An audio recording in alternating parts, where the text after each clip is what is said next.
I give the call to the Honourable Amanda Dorn. Thank you, President.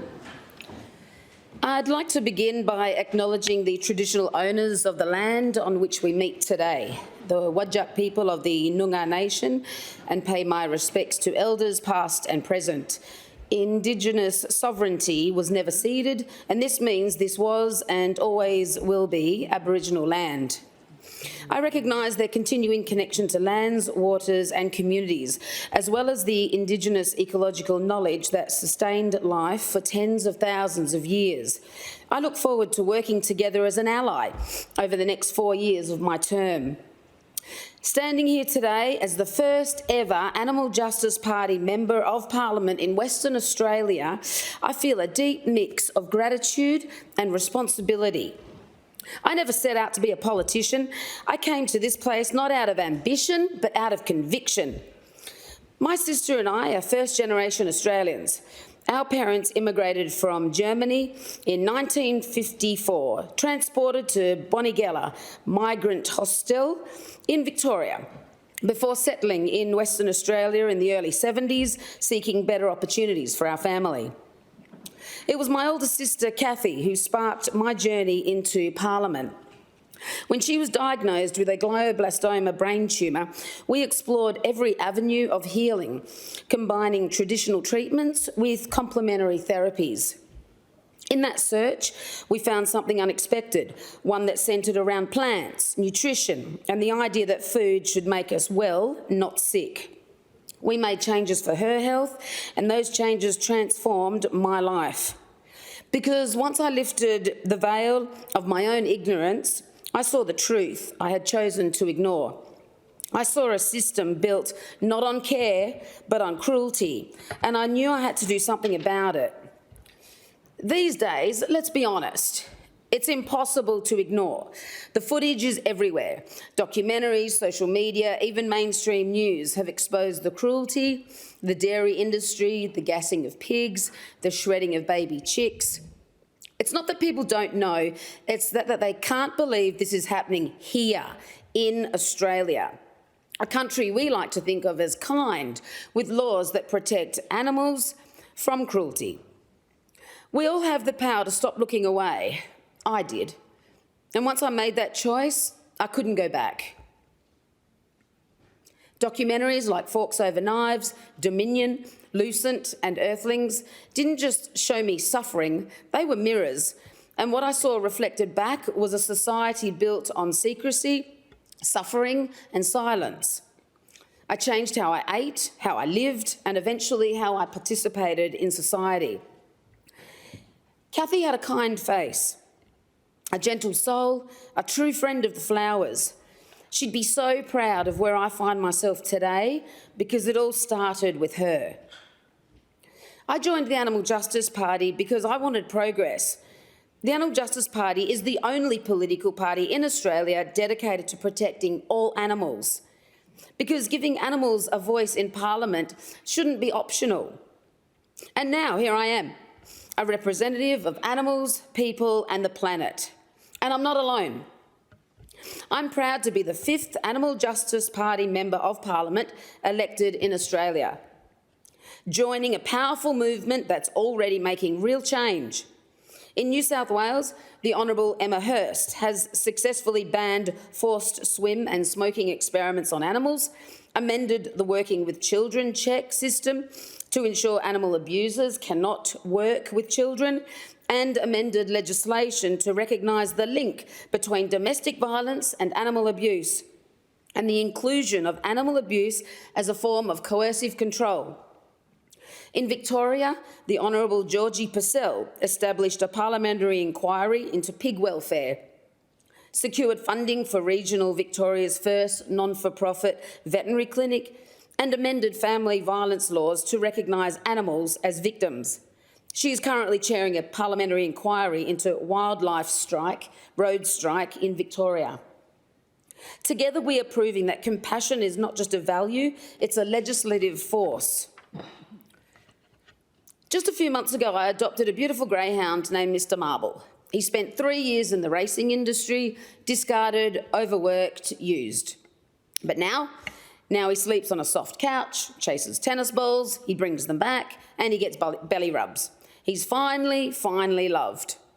Because all dogs deserve a home, not a finish line. And when I tell his story, I don't just speak to animal lovers, I speak to anyone who's ever felt that something is deeply wrong with how we treat the vulnerable. His story isn't unique.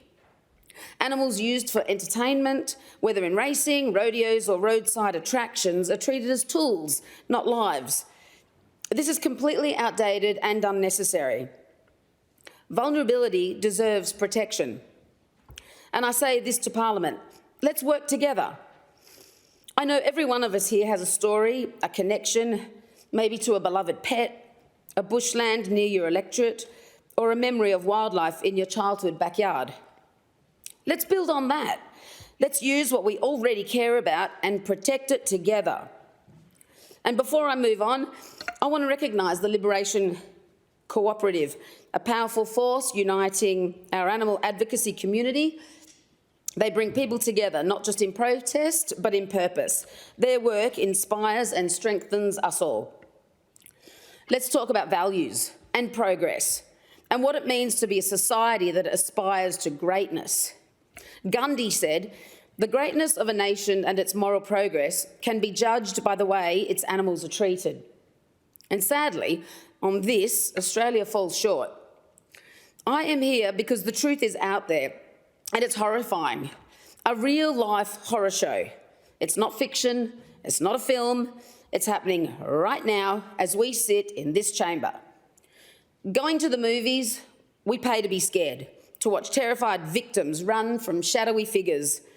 But outside the cinema, in farms, in slaughterhouses, in the ocean, the horror is real and it's systematic.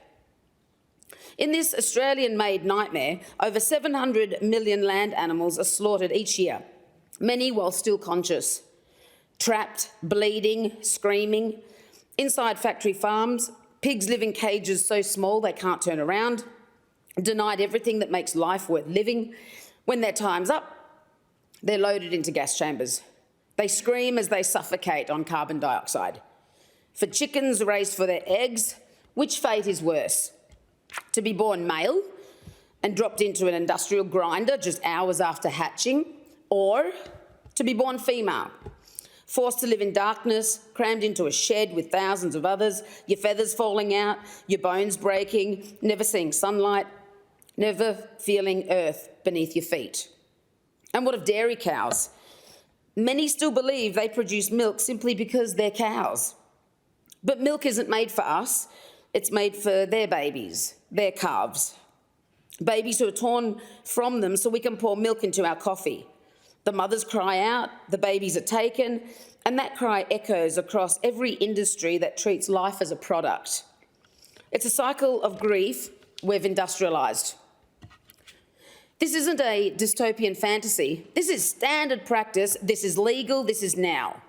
So ask yourself, why pay to watch a horror movie when the real footage is online, filmed inside the farms and slaughterhouses our laws protect? It's not extreme to want to end suffering. What's extreme is pretending it isn't happening when you know it is. Have you ever seen that cartoon? A dog and a cat on one side of a fence, a pig, a cow, a sheep, and a chicken on the other. And the farm animal asks, "How do we get to your side?" It's a simple image, but it says everything. Why do we love some animals and harm others? Places like Paradise Pastures, Sheep Rescue and Sanctuary challenge that divide. They give animals, usually raised for slaughter, what all beings deserve: a safe home, a name, a life. Just like Mr. Marble, discarded by racing, now curled up safe in bed. Whether a sheep or a greyhound, all animals want the same things: comfort, safety, care. We are often fed ads filled with green fields and happy animals, while behind the camera are broken bones, broken spirits and broken innocence. That's why I'm here, because people deserve honesty, animals deserve protection, and nature deserves respect. Compassion extends beyond the farm gates. In suburban horror stories, irresponsible breeding, backyard operations, and a lack of enforced regulation have flooded our shelters, pushing rescue organisations to breaking point. The result? Healthy, adoptable animals are being euthanised, simply because there's no space left. Let's take a moment to imagine the confusion of a loyal dog whose family can no longer care for them. How heartbreaking. Western Australia's rescue network, large and small, steps in when others walk away. They don't do it for applause. They do it because no one else will. Who will join them to fix the broken system? Let's stop patching it and start reinventing it. Cat rescue groups are overwhelmed by endless litters from undesexed, unregulated cats. The Cat Haven is on track to exceed 8,000 surrenders by the end of this year, breaking the 2024 record. They didn't create this crisis, but they carry it. And what about the person who finds their beloved companion sick, only to be met with a vet bill that they can't afford? We talk urgently about the mental health crisis, but amid all the strategies and spending, we keep missing something simple: the healing power of animals. If we know that animal companionship supports mental well-being, why are we letting systems pull people and their animals apart? It's time to fund connection, not just crisis. That's why I'll be fighting for Veticare, a public model of veterinary care that supports both families and the shelters that hold up our communities. Right now, too many animals are missing out on care because their humans or their rescuers simply can't afford it. Vets are under pressure, volunteers are burning out, and the system is failing those who need it most. Veticare will bring fairness, support and accountability to animal health care through bulk billed clinics, regional wildlife hospitals and better training and retention across the veterinary sector. Animals don't just need our love, they need laws. Let's not forget our wildlife, Western Australia's greatest treasure. Our national icon, the kangaroo, is still hunted at night, spotlighted, shot, left to crawl, to bleed, to die. Joey's orphaned, families torn apart.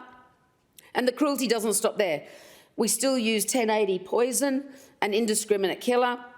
Animals convulse, froth, gasp for hours until their bodies shut down in agony. And all the while, our urban sprawl devours more bushland, making Perth the longest city in the world. And at what cost? The little penguins in Rockingham are on the brink of extinction, with only 114 left at the latest count. Groups like Save Rockingham's Little Penguins have worked tirelessly, unpaid and undeterred, to protect these precious birds. Who will join us to fight for their survival? The Save the Black Cockatoos action to save Perth's Carnaby's black cockatoos campaigners have been raising the alarm for years, while these iconic birds continue to disappear. Who in this chamber will stand with them before it's too late? And Save Perth Hills, a grassroots network of residents standing up to overdevelopment, not for gain, but for green space, clean air and native wildlife. Who among us will match their courage and protect the places we cannot replace? These are only a few. We could spend all night listing the grassroots groups rising up, all created not for profit, but out of love, urgency and a refusal to look away. They fight to protect what should never have been put at risk. Who in this chamber will rise to meet them? But even as they work to defend what's left, new threats continue to emerge. Just weeks ago, plans for the motorsport street circuit at Burswood Park were pushed forward, a project that would bulldoze vital wetlands. This isn't progress, it's permanent loss, traded for speed and spectacle, and the local community has made it clear they don't want it. We must say no to development that costs us our natural environment. If racing is the priority, well, why not invest in upgrading Carco Raceway in Wanneroo, already ranked as one of the best tracks in the country? Because every time we lose green space, it's these volunteers who are left to pick up the pieces. I stand up for the thousands of volunteers, carers, wildlife rehabilitators, advocates who've marched, lobbied, rescued and grieved. At Darling Range Wildlife Shelter, where I volunteer, I've seen firsthand the toll our modern lives take on wildlife. These groups are doing their part on evenings, weekends, at personal cost. Parliament must do ours. These communities are the moral conscience of our state. Every MP here represents Western Australia's concern with threatened species, shrinking bushland and community groups fighting to protect it. We can't look back and mourn what is lost. We have to protect what remains. And we can no longer stay silent about the devastating impact that animal agriculture has on our environment. Yes, we absolutely need to reduce our reliance on fossil fuels, but that's only part of the puzzle. So why isn't anyone talking about the rest? Because the truth, yet again, is confronting. Animal agriculture isn't just an animal welfare issue, it's a major contributor to climate change on the planet.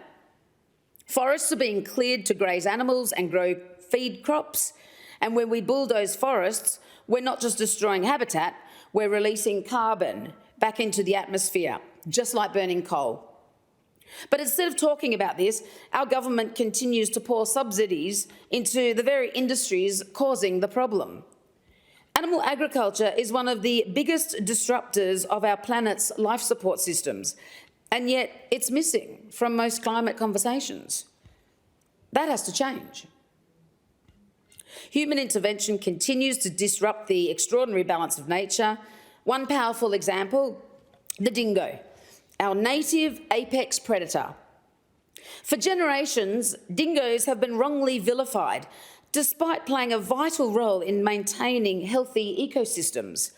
It's time to shift the narrative from pest to protector. To quote from a traditional owner who featured on Defend the Wild, a podcast dedicated to promoting the importance of dingo culture,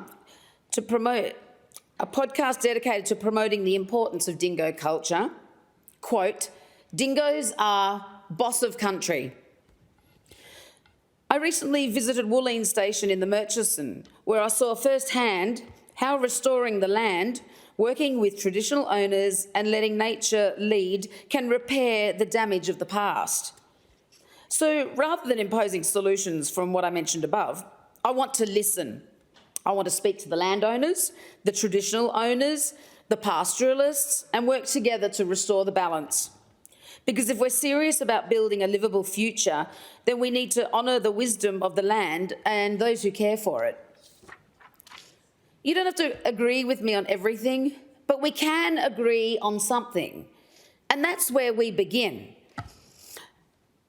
Let's build a future that restores, not just replaces, that rewilds rather than succumbs to problematic development at the behest of a developer's generous political donation.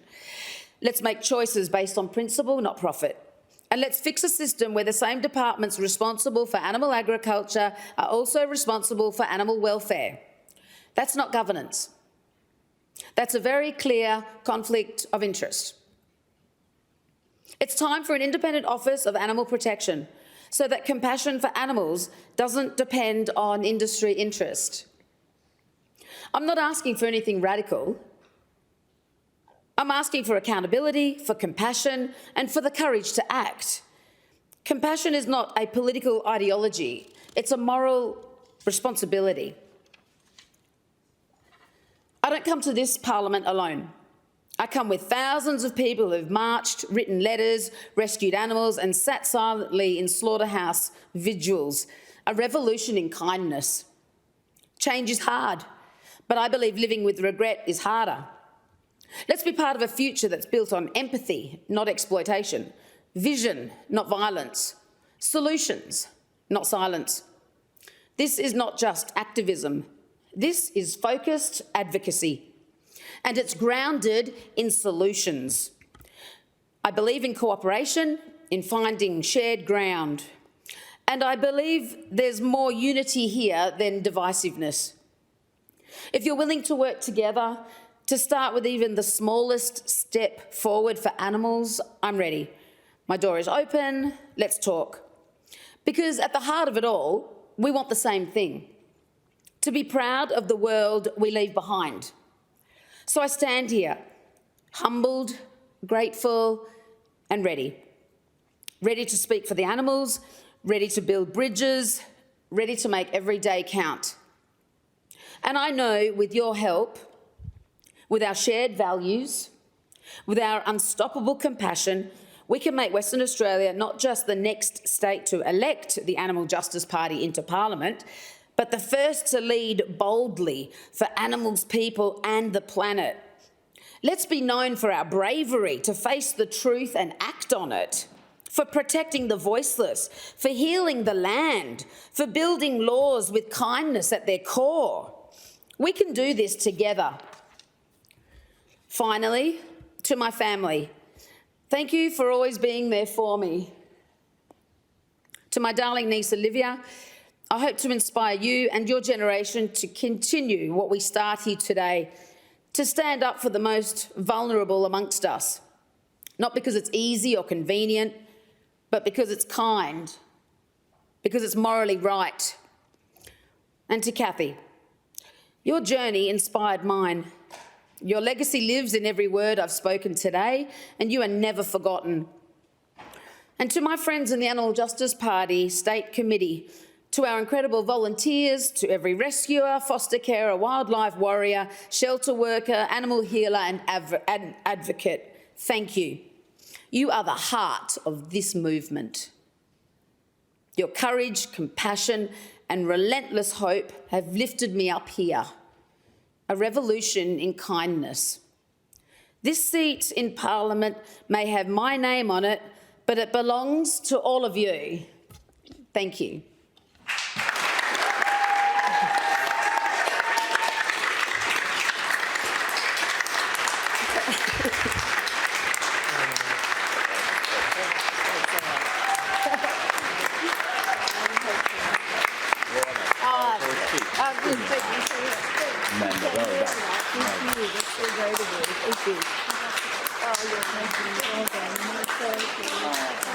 Really?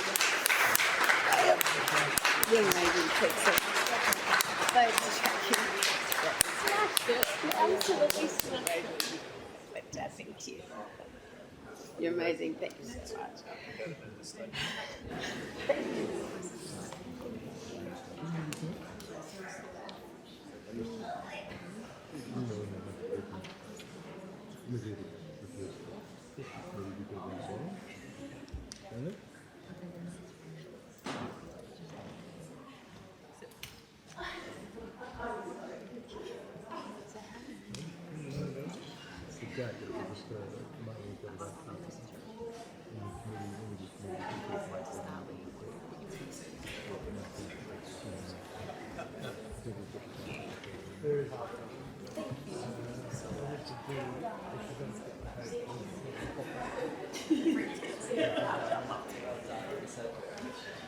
Yeah. Thanks so much. Yeah. Thank you so much.